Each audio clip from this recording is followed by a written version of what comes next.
नमस्कार। क्या आप जानते हैं कि कोचिंग हब के रूप में देश के जाने माने शहर कोटा में इस साल यानी 2024-25 में कोचिंग के एडमिशन्स में लगभग 40% की खतरनाक गिरावट है।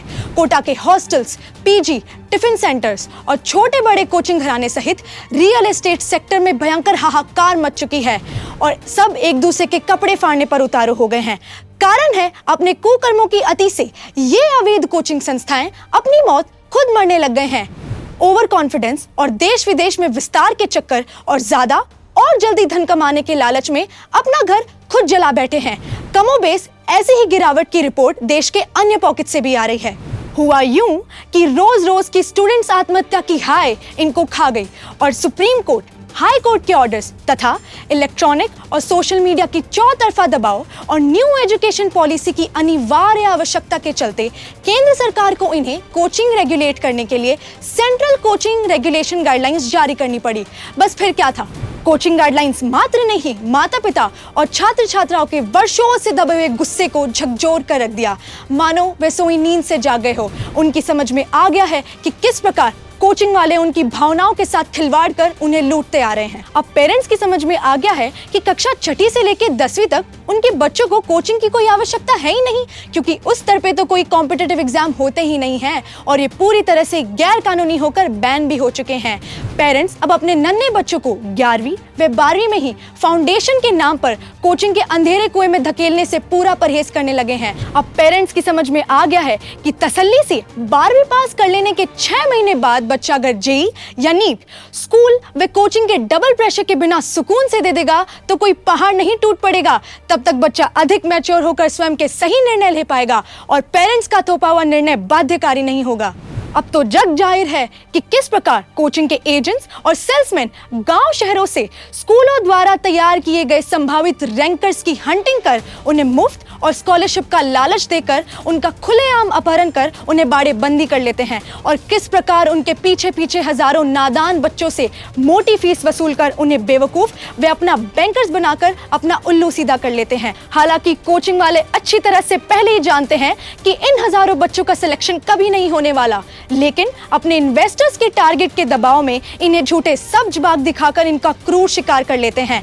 पेरेंट्स की समझ में आ गया है कि कोचिंग वालों के लिए रैंकर्स कौन है और बैंकर्स कौन है, लेकिन अभिभावक अब अपने अधिकारों के प्रति सजग, मुखर व जागरूक हो गया है। मैं निर्धारित से अधिक भीड़ भाड़ वाले बड़े बड़े सेक्शंस का ऑब्जेक्शन कर पर्सनल अटेंशन देने के अपने बच्चों के अधिकारों की खुलकर मांग करने लगा है। टॉपर्स के समान या उससे भी अधिक फीस देने के बावजूद टॉप फैकल्टी से पढ़ने के अपने बच्चे के अधिकारों के प्रति जागरूक होने लगा है।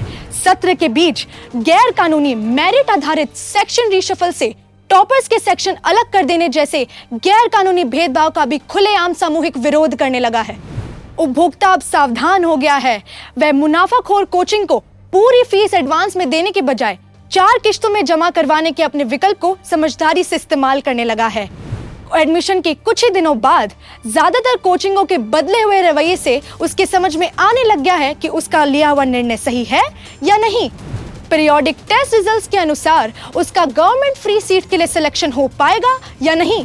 दूर दराज की कोई प्राइवेट पेमेंट सीट खरीदने की उसके परिवार की आर्थिक क्षमता है या नहीं। यह समझ में आते ही वह कोचिंग छोड़कर अपनी बाकी की फीस की किश्तों के नुकसान से अपने परिवार को बचाना सीख गया है और कोचिंग के एडवांस फीस के जाल और मनमानी से बीच सत्र में ही मुक्त हो रहा है। उसकी समझ में आ गया है कि कानून और सरकार अब उसके साथ है और कोचिंग वाले उसके कोई खुदा नहीं, और अगर है भी तो केवल रैंकर्स के ही। और अब वे बेवजह बलि का बकरा नहीं बन रहा है। वे सभी साधन सुविधाओं, सुरक्षा के सभी मापदंडों, बैठने की सुविधाजनक पूरे स्थान, हवा, पानी आदि की डिमांड करने लगा है। शुरू में तो अच्छी व बाद में सस्ती, बार बार बदलती फैकल्टी व जूनियर नौसिखिया एवरेज से भी नीची फैकल्टी से पढ़ने और प्रॉब्लम सॉल्व करवाने से इनकार करने लगा है। वह मुंह मांगी भारी फीस देकर टॉप फैकल्टी से पढ़ने के अपने मौलिक अधिकारों के प्रति जागरूक हो रहा है। प्रॉमिस से दूर, परफॉर्मेंस से असंतुष्ट होने या घुटन महसूस करने पर आत्महत्या के सोचने के स्थान पर ना कहना और अपनी एडवांस फीस वापस मांगने के साहस के साथ लड़ना और जीना सीख गया है। इस बार नहीं तो अगली बार एक और ट्राई। इस बार तो तू पक्का फोड़ेगा कि कोचिंग के स्वार्थी झांसों को वह समझ चुका है। कुल मिलाकर कोचिंग एक्ट बनने व रेगुलेट होने के कारण कोचिंग के बरसों से फैलाए हुए जादुई इंद्रजाल और तिलिस्म से वह बाहर आ रहा है और स्वयं का पहले से ही सही मूल्यांकन कर उपलब्ध हजारों नए अनगिनत ज्यादा अच्छे करियर्स के बारे में रिसर्च करने लगा है। उसे पता चल गया है कि आर्टिफिशियल इंटेलिजेंस के इस नए दौर में नए करियर ऑप्शंस के लिए स्वयं को फिजिकली, मेंटली, सोशली और इमोशनली फिट कैसे करना है। उसे समझ में आ गया है कि प्रतियोगी परीक्षा के लिए आवश्यक स्किल्स और तकनीक कहीं भी कभी भी सीखी जा सकती है, लेकिन उससे ज्यादा जरूरी है उसका बेसिक फंडामेंटल सर्वांगीण विकास ओवरऑल फिटनेस के साथ टॉप EQ, IQ है। AI के कारण तेजी से बदलते हुए अनिश्चित भविष्य की तैयारी कोचिंग के रेट रेस में नहीं बल्कि नियमित स्कूलों में ज्यादा अच्छी होगी। बड़े शहरों का बच्चा अब समझने लग गया है कि स्कूल ही उसे शास्त्र पढ़ना और AI तकनीक से आधुनिक शस्त्र चलाना अर्थात दोनों ही सिखा सकता है। वह अब समझने लग गया है कि इंजीनियरिंग और मेडिकल का टोटल गेम क्या है। उसके आगे भी बहुत बड़ी दुनिया और नए अनगिनत करियर है और सक्षम, जागरूक और टैलेंटेड बच्चे के लिए तो वास्तव में the sky is the limit. तो अब तो कोचिंग रेगुलेशन एक्ट को कानून बनकर फील्ड में लागू हो जाने दीजिए, फिर यकीन मानिए आने वाले सत्र में कहीं कोचिंग का बोरिया बिस्तर ही पैक ना हो जाए। एजुकेशन एक्सपर्ट्स के अनुसार कोचिंग इंडस्ट्री का भविष्य मात्र 2 से 3 साल का ही बचा है। आर्टिफिशियल इंटेलिजेंस और 1-to-1 फ्री ऑनलाइन पढ़ने व सेल्फ एनालिसिस की सुविधाएं विकसित होने के कारण एजुकेशन सेक्टर में बहुत कुछ और सब कुछ बहुत जल्द बदलने जा रहा है। अवैध कोचिंग इंडस्ट्री तो वैसे भी एक छलावा और बुलबुला ही तो है, जिसकी उल्टी गिनती तो अब शुरू भी हो चुकी है। एक बार कोटा चलकर देख तो लीजिए, कहीं आप भी तो भेड़ चाल का हिस्सा तो नहीं बनने जा रहे ना।